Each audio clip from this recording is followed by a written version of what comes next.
हरिओम. मी सौ नलिनी विरा खैरनार. आमचा व्यवसाय म्हणजे सुतारी काम आणि सुतार लोकांचा असल्यामुळे मोलमजुरी करून पोट भरायचं असा हा व्यवसाय आमचा. असं करत करत आम्हाला 2 मुलं आणि 1 मुलगी.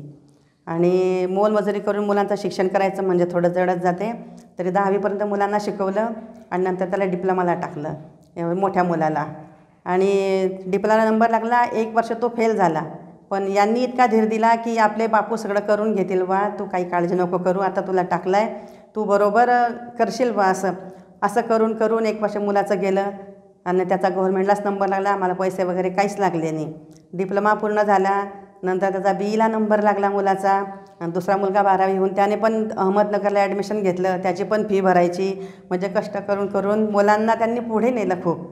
आणि ते बापूंनी सर्व करून घेतलं त्यांच्याकडून. त्यांच्या कष्टाला फळ दिलं आणि मुलांना खूप पुढे घेऊन चालले ते. आणि असं करत करत मुलगा BE झाला आणि त्याला पुण्याला जॉब लागला. त्याला 12 वर्ष झाले नोकरी लागून. आणि आता तो मुलगा माझा लंडनला स्कॉटलंडला गेलेला आहे. म्हणजे बापूंनी म्हणजे आमचं होत्याचं नव्हतं केलं. सगळ्या परिस्थितीनं आम्हाला बाहेर काढलं. दुसऱ्या मुलाचं पण शिक्षण झालं. तो पण BE इंजिनियर झाला. तो पण पुण्याला लागलेला आहे. मुलीचं लग्न झालं. जावाई पण इंजिनियर आहे. म्हणजे मुलांच्या बाबतीत बापूंनी आम्हाला एवढं पुढे नेलं की आम्ही काहीच असं वर्णन करू शकत नाही. जसे बापूंचे चरण धरले आम्ही तेव्हापासून आम्हाला कोणत्याच गोष्टीची कमी नाही. म्हणजे हातमजुरी करायची आणि घरातलं पण चालवायचं, पोरांचं शिक्षण पण करायचं.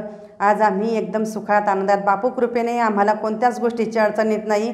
बापूंनी असंच त्यांच्या चरणाशी आम्हाला तुमच्या सर्व परिवाराला ठेवावं हीच माझी बापूंना विनंती आहे. आणि तुमचा कृपा आशीर्वाद असाच आमच्यावर राहू द्यावा हीच माझी इच्छा आहे.